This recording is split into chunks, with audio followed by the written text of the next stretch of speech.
अभी हम पीसीसी करने के बाद शटरिंग एंड स्टील रीइंफोर्समेंट का काम कर रहे हैं। हमारा टोटल इस प्रोजेक्ट में 52 फुटिंग था और हर फुटिंग का साइज़ अलग था। ज़्यादा फुटिंग का साइज़ 2.5 इंटू 3 मीटर था और हाइट 45 सेंटीमीटर था। तो as per drawing as per design जो भी हमारे पास फुटिंग का साइज़ होगा उसके हिसाब से हम लोग शटर लगाएंगे। हमारे पास मेटल शटर था कंपनी के पास, वो हमने यूज़ किया। और स्टील जो हमने रेडीमेड ऑर्डर किया था, सीकॉन कंपनी है दुबई के अंदर। आप अपनी ड्राइंग उनको देंगे तो आपको उसके हिसाब से स्टील कट एंड बेंड करके आपकी साइड पे पहुंचा देंगे। और जस्ट आपने क्या है, उसको बाइंडिंग वायर से बस उसको उसका स्टील रीइंफोर्समेंट को लगाना है एज पर ड्राइंग। तो ये बहुत सिंपल और सादा तरीका है, इससे टाइम की काफ़ी बचत हो जाती है। जैसा कि मैंने पहले भी बताया था कि हम लोग अभी इस स्टेज में पहुंच चुके हैं। इससे पहले हम लोगों ने सारे स्टेप जो दफरा म्यूनसिपैलिटी अबू धाबी म्यूनसिपैलिटी के फॉलो किए हैं। इसके बाद सब कुछ अप्रूवल लेने के बाद हमारे साथ फ़र्स्ट टाइम एक इशू आया था कि आप जब भी आपने शटर लगाना है, स्टील रीइंफोर्स करनी है, स्टील लगाने के बाद शटर लगाने के बाद हम लोगों को चाहिए इसकी डिमार्केशन मीन्स कि इस फुटिंग के चारों पॉइंट है ना, ये उठाने हैं। उठाने के बाद ये रिपोर्ट यही रिक्वेस्ट करनी पड़ेगी म्यूनसिपैलिटी को। म्यूनसिपैलिटी का तरफ से थर्ड पार्टी आएगी, वो सर्वेयर टीम होगी, वो पॉइंट उठाएगी हर फुटिंग के 4 पॉइंट उठाएगी। उसके बाद वो म्यूनसिपैलिटी को रिपोर्ट बना के सेंड करेगी और म्यूनसिपैलिटी चेक करेगी कि जो बिल्डिंग बन रही है वो प्लाट लिमिट के अंदर ही बन रही है। उसके बाद हम लोगों ने फुटिंग की इंस्पेक्शन सबमिट करनी है। और फुटिंग की इंस्पेक्शन के लिए म्यूनसिपैलिटी की तरफ से एक इंजीनियर आएगा, वो चेक करेगा फुटिंग का स्टील और अलाइनमेंट, डोरी वगैरह सारा कुछ ड्राइंग के मुताबिक। और उसके बाद वो परमिशन देगा, ठीक है आप लोग कंक्रीट कास्ट कर सकते हैं। और कंक्रीट कास्ट करने के लिए जो हमारी रिक्वायरमेंट है, टेम्परेचर 30 से अबव नहीं होना चाहिए। स्लम्प जो वैल्यू है 100 से 125 के बिटवीन होनी चाहिए। और क्यूब चाहिए 6 क्यूब चाहिए। ये 80 क्यूबिक मीटर कंक्रीट है तकरीबन आज हम लोग कास्टिंग कर रहे हो। इसके लिए कंसल्टेंट की तरफ से 6 क्यूब कास्टिंग करेंगे। 6 क्यूब में 3 क्यूब होगा वो 7 डे टेस्टिंग होगा और 3 क्यूब होगा वो 28 डेज़ का टेस्टिंग होगा। तो ये अभी तक हम लोग इस स्टेज पे पहुंच चुके हैं। इंशाल्लाह आने वाले दिनों में भी मैं आप लोगों को स्टेप बाय स्टेप बताता रहूँगा कि क्या प्रोसीजर है। एक दफ़ा फिर बता देता हूँ कि हमारी सब अप्रूवल मिलने के बाद, फेंस अप्रूवल के बाद, उसके बाद एक्सकवेशन का अप्रूवल था म्यूनसिपैलिटी की तरफ से। कंसल्टेंट को भी हम लोग सबमिट करते हैं, मगर जो म्यूनसिपैलिटी की है ना वो भी सबमिट करना पड़ता है।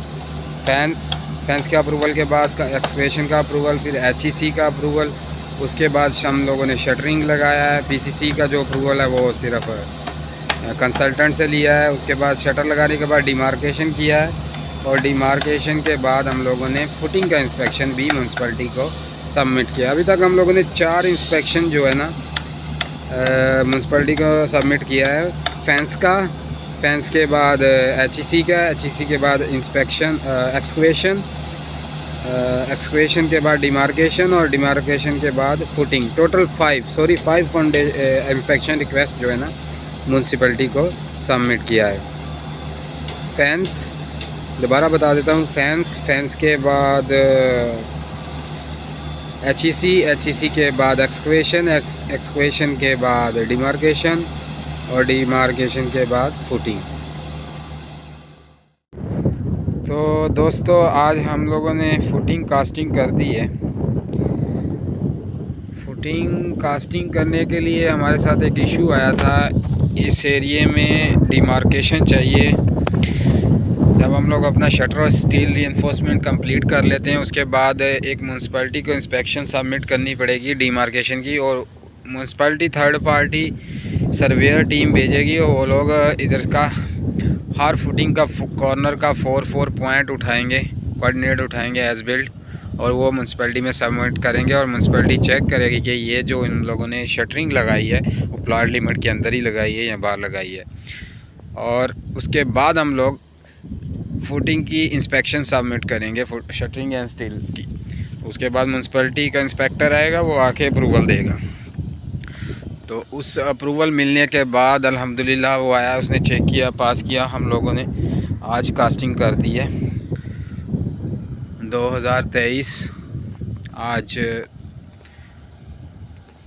3 जनवरी है, साल का तीसरा दिन है।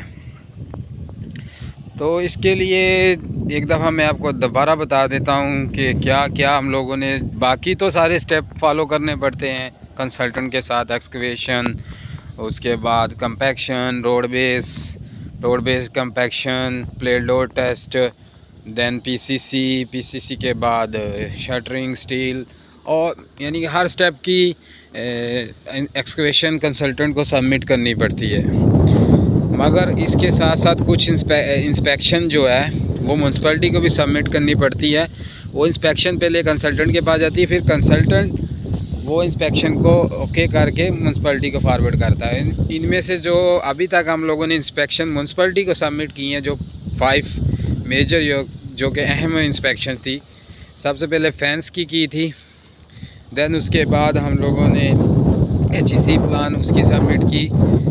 उसके साथ अप्रूवल मिलने के बाद हम लोगों ने एक्सकवेशन की एक्सकवेशन की अप्रूवल मिलने के बाद हम लोगों ने डिमार्केशन की एक्सकवेशन के बाद first layer, second layer road base डाला, और देन पीसीसी करने के बाद शटरिंग लगाया, और फिर डिमार्केशन की सबमिट की। डिमार्केशन की अप्रूवल मिलने के बाद फुटिंग की इंस्पेक्शन सबमिट की, और फुटिंग अप्रूव्ड होने के बाद हम लोगों ने कास्टिंग कर दी। तो अभी तक हम लोग इधर पहुँचे। इंशाल्लाह नेक्स्ट भी आपको ये पूरी बिल्डिंग के स्टेप और जो भी इशू आएंगे सबको आप लोगों के साथ शेयर करता रहूँगा। और ये काम अल्हम्दुलिल्लाह ड्राइंग के मुताबिक जा रहा है, और Abu Dhabi municipality, Dhafra municipality के अंडर है, और हर स्टेप फॉलो हो रहे हैं। और जो भी टेस्ट रिक्वायरमेंट है, स्टील हम लोगों ने एमिरेट्स स्टील से स्टील लिया हुआ है, स्टील बार है, और इसका टेस्ट भी उन लोगों ने मांगे हैं, कंसल्टेंट ने, म्यूनसिपैलिटी ने नहीं मांगे मगर कंसल्टेंट ने टेंसाइल टेस्ट के लिए भेजा हुआ है। 16 mm का बार यूज़ हुआ है, 12 mm का और 8 mm का हमारा बीम और दूसरा ग्रेड स्लैब में यूज़ होगा। तो इसके लिए होगा। बाकी अभी तक जो हमने टेस्ट किए है वो FDD टेस्ट, कंपैक्शन टेस्ट किए थे रोड बेस के और फॉर्मेशन लेवल के, और एक प्लेट लोड टेस्ट किया था, वो भी कंसल्टेंट की रिक्वायरमेंट थी। और इसका फुटिंग कास्टिंग से पहले हमने स्टील को रेडी किया था, शटर और स्टील रेडी करने के बाद इसका डिमार्केशन का रिक्वेस्ट सेंड किया था कंसल्टेंट के थ्रू। कंसल्टेंट ने डिमार्केशन का रिक्वेस्ट सेंड किया म्यूनसिपैलिटी को। म्यूनसिपैलिटी की तरफ से एक थर्ड पार्टी सर्वेयर जो कि इस एरिया में सिटी सर्वेयर है, वो लोग आए थे, उन लोगों ने इसका डिमार्केशन किया। इसका पूरा फुटिंग का चारों कार्नर, ईच फुटिंग का, हर फुटिंग का चारों कार्नर का कोऑर्डिनेट उठाया और वो म्यूनसिपैलिटी को सबमिट किया। और म्यूनसिपैलिटी ने उस बेस पे हमें फुटिंग का जो इंस्पेक्शन सबमिट करने की अप्रूवल दी। और उसके बाद हम लोगों ने फुटिंग का इंस्पेक्शन कंसल्टेंट को सबमिट किया। कंसल्टेंट से अप्रूवल मिलने के बाद हम लोगों ने म्यूनसिपैलिटी को सबमिट किया। म्यूनसिपैलिटी का अप्रूवल मिलने के बाद आज हम लोगों ने कास्टिंग की है। तो इसके बाद कास्टिंग के लिए आज मैं आप लोगों को बताता चलूँ, जो रिक्वायरमेंट है इधर कंसल्टेंट की, कैपिटल कंसल्टेंट है हमारा, वो हर फुटिंग की कास्टिंग के दौरान 6 क्यूब लेने हैं। आज हम लोगों ने 12 क्यूब लिए हैं, क्योंकि हम लोगों ने आज दूसरी जो बिल्डिंग नंबर 27 है उसके नेक कॉलम जो पेडेस्ट्रियल है वो भी कास्ट किया है। तो 6 क्यूब उसके हैं और 6 इस फुटिंग के हैं। तो इसके लिए जो रिक्वायरमेंट है कंसल्टेंट की तरफ से 7 डेज़ टेस्ट लेना है क्यूब का। 3 क्यूब है जो 7 डेज़ के बाद टेस्ट होंगे, और 3 क्यूब जो बचेंगे क्यूब्स जो हैं वो 28 डेज़ के बाद टेस्ट होंगे। तो जो रिक्वायरमेंट है उनकी 7 डेज़ और 28 डेज़ क्यूब की, जो 3 क्यूब का सैंपल है वो जाएगा टेस्टिंग के लिए। इसी तरह ये जो अनदर 6 जो कॉलम है, जो पेडेस्टल का हम लोगों ने 6 क्यूब लिए हैं, ये भी इनमें से 3 क्यूब जाएंगे 7 डेज़ के लिए और 3 क्यूब्स जाएंगे 28 डेज़ के लिए। और प्लस इसमें जो स्लम्प हमारा इधर अप्रूव्ड है इस एरिया में, जो कंसल्टेंट की तरफ से 100 से 125 mm इसके बिटवीन 100 टू 125 होना चाहिए और टेम्परेचर मैक्सिमम 30 एक्सेप्टेबल है। 30, 31, 32 तक एक्सेप्टेबल है, उससे कम चलेगा।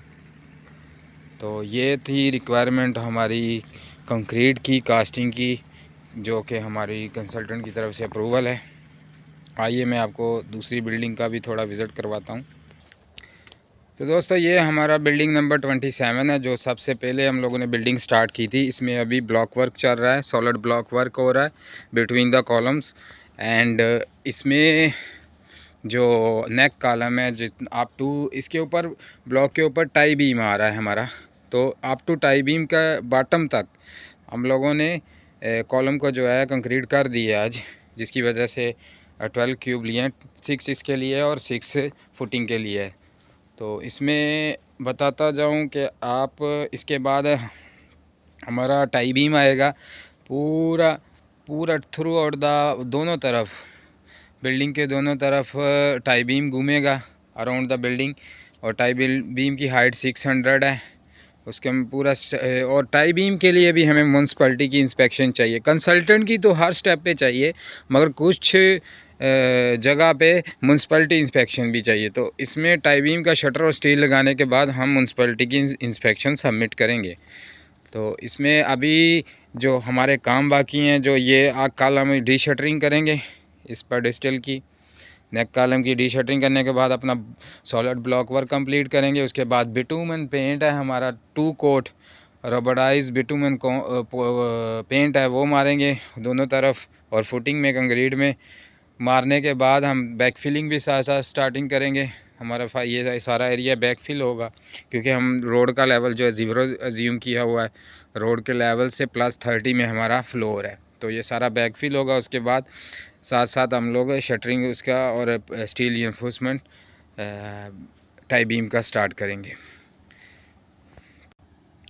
और टाई बीम के बाद हमारे पास एक 45 सेंटीमीटर की बंड वाल आ रही है, सेम टाई बीम की तरह 45 सेंटी की बंड वाल है, वो भी पूरी फ्लोर, यानी हमारा टाई बीम का जो टॉप है फ्लोर का टॉप है। और उसके बाद 45 सेंटी की बंड वाल है, पूरा अराउंड द बिल्डिंग आएगी।